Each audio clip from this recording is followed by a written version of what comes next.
चुनाव यात्रा powered by Mangaldeep. प्रार्थना की महक प्रार्थना के बाद भी।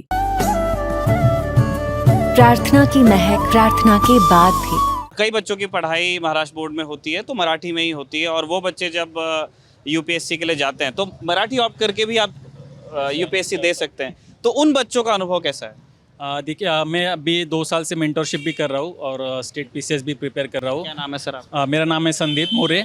और सिचुएशन ये है कि जो रीजनल लैंग्वेज में प्रिपेयर करते हैं स्टूडेंट्स, उनका इशू ये हो जाता है कि यूपीएससी अब लगभग एलाइट सर्विस की तरह बनते जा रहा है, जहाँ आईआईटी आईएम से बच्चे आते हैं, एम्स से बच्चे आते हैं, मतलब हायर इंस्टीट्यूट से बच्चे आके रीजनल लैंग्वेज वाले जो बच्चे होते हैं, जो खासकर रूरल बैकग्राउंड से आते हैं, मतलब ये चीज़ ऐसी हो गई कि ग्लैमर प्रिपरेशन कॉम्पिटिटिव एग्जाम का बढ़ गया है, बट वो ग्लैमर के साथ रियलाइजेशन ये या फिर इक्वालिटी कुछ नाम की चीज़ नहीं है कि रीजनल लोग जो बच्चे हैं उनको भी कुछ परसेंटेज रखा जाए। ऐसे मुझे लगता है कि यूपीएससी ने सोचना चाहिए इस पर, क्योंकि एलाइट जो क्राउड है उनके अंडर ये रूरल या रीजनल वाले बच्चे होते हैं, ये दब जाते हैं, क्योंकि ये हो ही नहीं सकता कोई, मतलब कितना भी कोई बुद्धिमान हो, एक आईआईटी वाला बच्चा और ये रूरल बैकग्राउंड से बीए पास किया हुआ बच्चा, ये कर ही नहीं सकते कॉम्पीट। ऐसी मतलब ये सिस्टम ही नहीं। जो यूपीएससी का एक सिंगल पेपर है, आप इसमें ये दोनों को चेक कर रहे हो, तो ये सरासर जाती है।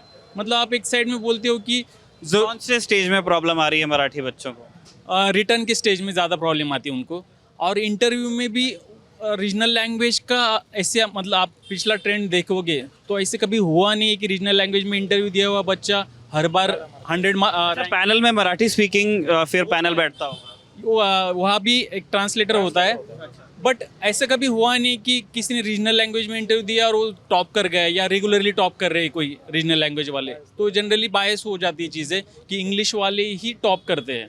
और रिटर्न एग्जाम में ऐसे होता है कि रीजनल लैंग्वेज में पेपर लिखने के बाद आप अगर चेक करो लिस्ट या उसमें कैटेगराइज करो कि किसने रीजनल लैंग्वेज में लिखा हुआ है, तो आपको क्लियरली दिखेगा लास्ट 10 ईयर्स में टॉप 100 में रेयरली कोई बच्चे होंगे जो रीजनल लैंग्वेज से टॉप 100 में आ रहे हैं।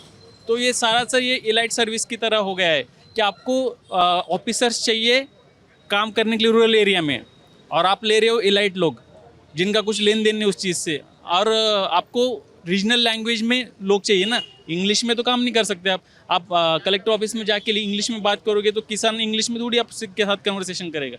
ज़रूरत तो आपको रीजनल लैंग्वेज वाले लोगों की है, ले रहे आप एलाइट वाले हैं। तो ये बैलेंस जो मेंटेन करने की ज़रूरत है यूपीएससी ने। और खासकर अभी सीसैट का जो इशू है, भले ही उन्होंने सीसैट क्वालिफाइंग कर दिया है, बट इतना डिफ़िकल्ट कर दिया है कि ऐसे लग रहा है कि 2013 से पहले जो सीसैट था वो ईजी था क्रैक करना। जितना ये 67 मार्क्स लेने डिफ़िकल्ट है, उतना ही वहाँ 150 मार्क्स लेना ईजी था, क्योंकि वहाँ जितने एफर्ट्स डालोगे रिटर्न आ रहा था। यहाँ एफर्ट्स के रिलेटिव रिटर्न नहीं आता है, इतना सीसैट का पेपर इस टाइप से होता है।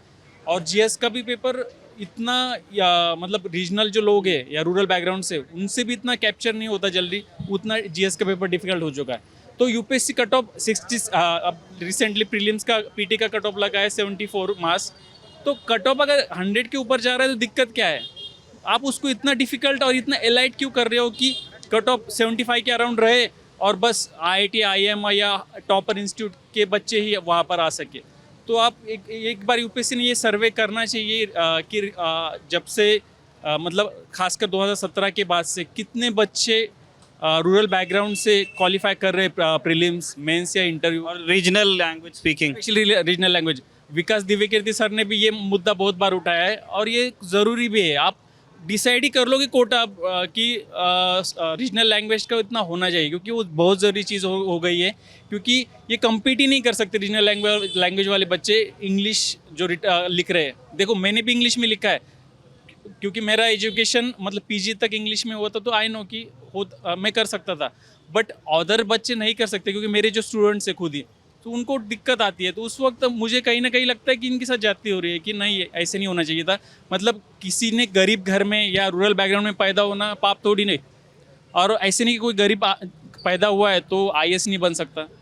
तो मतलब मीडिया भी क्या करती है, 2-4 आईएएस जो बनते हैं रूरल बैकग्राउंड से या गरीब घर से, ड्राइवर का बच्चा ये बन गए, अरे भाई एक ही बन गया ना, 1000 पोस्ट है, एक ड्राइवर का बच्चा आईएएस बन गया, इसका मतलब ये नहीं होता कि हर ड्राइवर का बच्चा आईएएस बनेगा।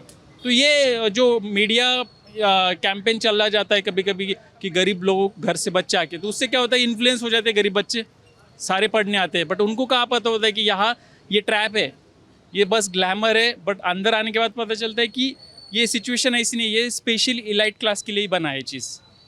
तो ये कहीं ना कहीं बैलेंस होना चाहिए और इस पर सीरियसली थिंक करना चाहिए गवर्नमेंट ने भी, क्योंकि ये अगर बैकलैश कर गया तो बहुत डिफ़िकल्टी आएगी फ्यूचर में।